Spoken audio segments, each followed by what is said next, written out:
जय श्री राम। सुंदर बन कुसुमित अति शोभा, गुंजत मधुप निकर मधुलोभा। कंद मूल फल पत्र सुहाए, भय बहुत जब ते प्रभु आए। सुग्रीव को राज सिंहासन पर बैठाकर भगवान राम और लक्ष्मण प्रवंशन पर्वत पर आ गए। वहाँ की शोभा बताते हुए कब कहते हैं, सुंदर वन फूला हुआ अत्यंत सुशोभित है। मधु के लोभ से भंवरों के समूह गुंजार कर रहे हैं।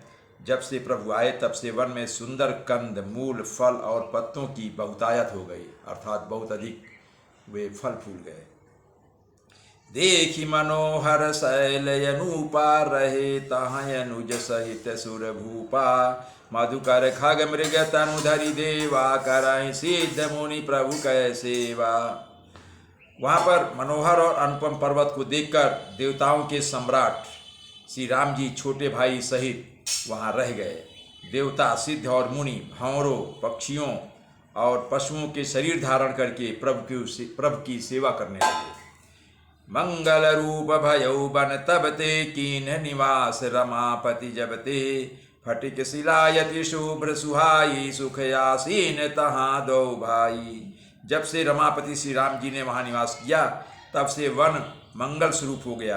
सुंदर स्फटिक मणि की एक अत्यंत उज्ज्वल शिला है, उस पर दोनों भाई सुखपूर्वक विराजमान रहते हैं। कहत अनुज सन कथा यनेका, भगति बिरति नृप नीति विवेका। वर्षा काल मेघ नभ छाए, गरजत लागत परम सुहाए। श्री राम जी छोटे भाई लक्ष्मण से भक्ति, वैराग्य, राजनीति और ज्ञान की अनेकों कथाएं कहते हैं। वर्षा काल में आकाश में छाए हुए बादल गरजते हुए बहुत ही सुहावने लगते हैं। लक्ष्मण देखू मोर गण, नाचत बारिद पेख। गृही बिरतिरत हरस जस, विष्णु भगत कहूँ देखी। श्री राम जी कहने लगे, हे लक्ष्मण देखो, मोरों के झुंड बादलों को देखकर नाच रहे हैं, जैसे वैराग्य में अनुरक्त गृहस्थ किसी विष्णु भक्त को देखकर हर्षित हो जाता है। घन घमंड नभ गरजत घोरा, प्रियाहीन डरपत मन मोरा। दामिनी दमक रहन घन माही, खल कै प्रीति जथा थीर नाही। आगे कह रहे हैं, आकाश में बादल घुमड़ घुमड़ कर घोर गर्जना कर रहे हैं। प्रिया अर्थात सीता जी के बिना मेरा मन डर रहा है। बिजली की चमक बादलों में ठहरती नहीं, जैसे दुष्ट की प्रीति स्थिर नहीं रहती। बरसहि जलद भूमि नियराए, जथा नवहि बुध विद्या पाए। बूंदे अघात सहाय गिर कैसे, खल के बचन संत सहजैसे। भगवान राम कह रहे हैं, बादल पृथ्वी के समीप आकर अर्थात नीचे उतर कर बरस रहे हैं। जैसे विद्या पाकर विद्वान नम्र हो जाते हैं, उसी तरह से ये बादल भी नम्र हो गए हैं। बूंदों की चोट पर्वत कैसे सहते हैं, जैसे दुष्टों के वचन संत सहते हैं। क्षुद्र नदी भरी चली तोराई, जस थोरे उधन खल इतराई। भूमि परत भा ढाबर पानी, जनु जी वही माया लपटानी। छोटी नदियां भरकर किनारों को तोड़ती हुई चली, जैसे थोड़े धन से भी दुष्ट इतरा जाते हैं, अर्थात मर्यादा का त्याग कर देते हैं। पृथ्वी पर पड़ते ही पानी गंदा हो जाता है और शुद्ध जीव के माया लिपट जाती है। समिति समिति जल भरहि तलावा, जिमे सदगुण सज्जन पहियावा। सरिता जल जल निधि महु जाई, होई अचल जिमे जीव हरि पाई। जल एकत्र होकर तालाबों में भर रहा है, जैसे सद्गुण एक एक कर सज्जन के पास चले आते हैं।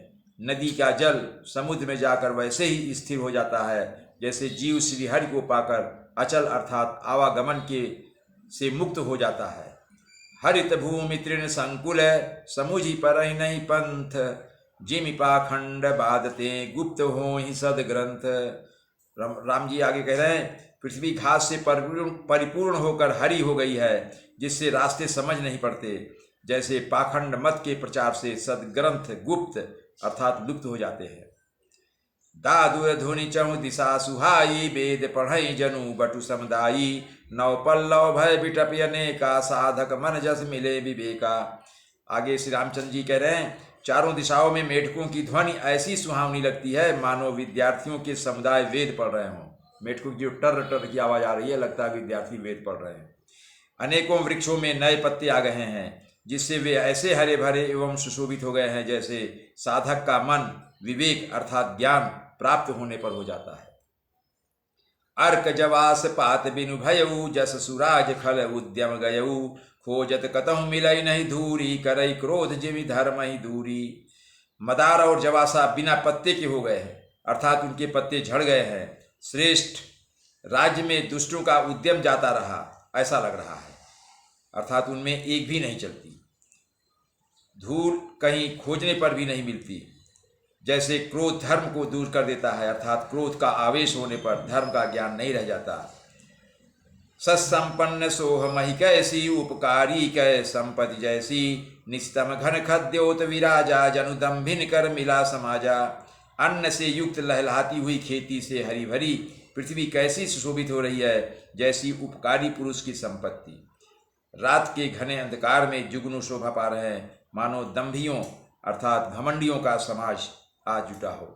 महावृष्टि चली फूट की यारी जिमि स्वतंत्र भय बिगरहि नारी कृषि निरामय चतुर किसान जिमि बुध तजय मोह मद माना। भारी वर्षा से खेतों की क्यारियां फूट चली है जैसे स्वतंत्र होने पर स्त्रियां बिगड़ जाती हैं। चतुर किसान खेतों को निरा रहे हैं उनमें से घास आदि को निकाल कर फेंक रहे हैं जैसे विद्वान लोग स्नेह मोह मद और मान का त्याग कर देते हैं।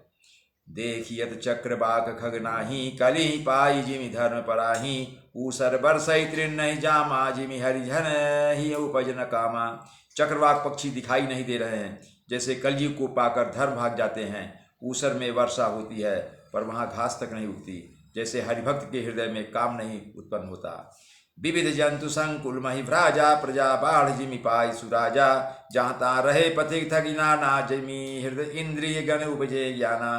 पृथ्वी अनेक तरह के जीवों से भरी हुई उसी तरह शोभायमान है जैसे सुराज्य पाकर प्रजा की बुद्धि वृद्धि होती है। जहाँ तहाँ अनेक पथिक थक कर ठके हुए हैं ठहरे हुए हैं जैसे ज्ञान उत्पन्न होने पर इंद्रियां शिथिल होकर विषयों की ओर जाना छोड़ देती है।